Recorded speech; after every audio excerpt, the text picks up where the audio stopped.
Ya anteriormente habíamos mencionado lo que es un texto desbordado. Un texto desbordado es básicamente cuando tenemos un área delimitadora y el texto que estoy introduciendo no cabe dentro de esa área. Si selecciono este objeto de texto de área, voy a darme cuenta que tenemos dos cuadros, uno a la izquierda y otro a la derecha. A estos cuadros les vamos a llamar puerto de entrada y puerto de salida. En estos puertos pueden aparecer diferentes símbolos. En este caso yo tengo un símbolo de más pintado en rojo. Esto me está indicando que yo tengo un texto desbordado, es decir, que el texto que estoy viendo no es el texto completo, sino que hay más después del área delimitadora, aunque yo no lo pueda ver. Si yo quiero ver todo el texto que tengo en este cuadro delimitador, simplemente con mi herramienta de selección modifico el tamaño hasta que desaparezca el símbolo de más y ahora sé en el momento en el que los puertos están vacíos que estoy viendo todo mi texto.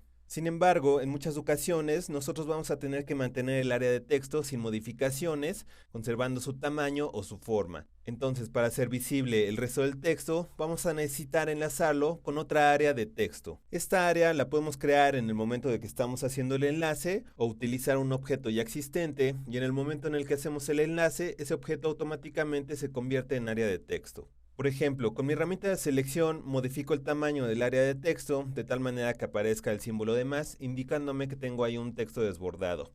Ahora, con esta misma herramienta, voy a dar clic sobre el símbolo de más y vamos a ver que aparece este icono. Este icono se llama icono de texto cargado. Significa que tengo ahí un texto que en cualquier momento puedo enlazar con otro objeto. Si yo no tengo un objeto o un trazado que utilizar como área de texto, simplemente doy clic sostenido y arrastro para crear una nueva área. Vemos cómo estamos creando ahí una nueva área de texto que está conteniendo el resto del texto que yo no podía ver. También en los puertos aparecen estos iconos de una flecha indicando que tenemos un texto enlazado y a su vez aparece esa línea indicándome el orden del enlace, es decir, qué texto va primero y qué texto va después. Esta línea no se va a imprimir en ningún momento, de hecho en el momento en el que yo deselecciono estas cajas, vemos cómo automáticamente desaparece la línea. Cuando las vuelvo a seleccionar, está ahí de nuevo indicándome que una caja y la otra están enlazadas. De hecho, Illustrator nos da la opción para ocultar estos enlaces de texto o estas líneas. Simplemente nos vamos acá arriba al menú de View o Vista y le damos acá abajo donde dice Hide Text Threads o ocultar enlaces de texto. Vemos cómo la línea desaparece, sin embargo siguen apareciendo los iconos en los puertos. Esto me está indicando que tenemos ahí un enlace. En este caso vamos a dejarlas activadas. Me voy acá arriba de nuevo al menú de vista y le doy mostrar enlaces de texto. Voy a presionar comando Z o control Z para regresarme. Si yo quiero enlazar este objeto de texto de área a un objeto en particular, simplemente doy clic en el símbolo de más, me voy al objeto y paso el cursor por la orilla del trazado hasta que aparezca este símbolo. En ese momento doy clic y vemos cómo ese objeto automáticamente se convierte en un área de texto conteniendo el texto que yo no podía ver. Si nosotros en determinado momento queremos romper el enlace entre dos áreas de texto, simplemente vamos a dar doble clic en cualquiera de los puertos donde se están enlazando los objetos. Vemos cómo el texto está regresando a su área original. Esto lo sé porque aquí en el puerto de salida estoy viendo que está apareciendo de nuevo el símbolo de más pintado en rojo. Voy a presionar comando Z o control Z para regresarme. También acá arriba en el menú de Type o de texto vamos a tener opciones para soltar enlaces. Por ejemplo, yo le doy aquí en Type o texto y le doy aquí abajo donde dice Threaded Text o texto enlazado y aquí vamos a tener opciones para desvincular objetos de texto. Por ejemplo, tenemos la primera opción que dice Release Selection o liberar selección. Esto nos va a servir para cuando tenemos seleccionada un área de texto. Vamos a salir de aquí un momento y vamos a seleccionar solo un área de texto.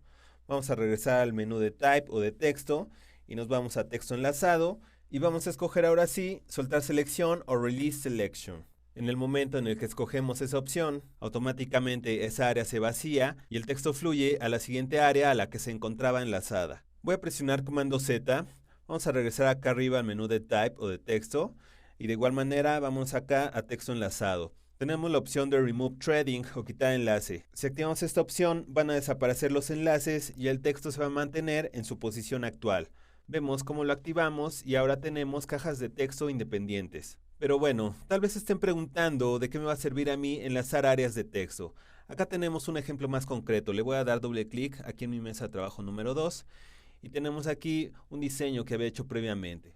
Los enlaces de texto nos van a servir mucho cuando estamos haciendo diseños con mucho texto y que obviamente van enfocados a lo que es el área del diseño editorial. Yo aquí del lado izquierdo tengo un texto desbordado, aquí lo puedo ver con el símbolo de más, y lo que quiero hacer es enlazar esta caja de texto con el objeto que tengo aquí a la derecha. Entonces lo voy a seleccionar, doy clic en el símbolo de más, espero a que aparezca el símbolo para enlazar con el objeto y doy clic. Vemos cómo se enlazan los objetos y automáticamente aparece ahí el resto del texto. Ahora la ventaja de tener dos objetos de texto de área enlazados es que yo en el momento en el que haga modificaciones al texto, como modificar las configuraciones del párrafo, este cambio de configuraciones se va a aplicar a ambos objetos como si fueran uno. Por ejemplo, vamos a acceder acá arriba en el panel de control al panel de párrafo y vamos a cambiar las configuraciones de justificación. Vemos cómo estos cambios se aplican en ambos objetos como si fueran uno solo. Esta es la manera como vamos a trabajar los enlaces de texto. Como ven, puede llegar a ser muy útil cuando tenemos textos muy prolongados que se encuentran dentro de un área de texto.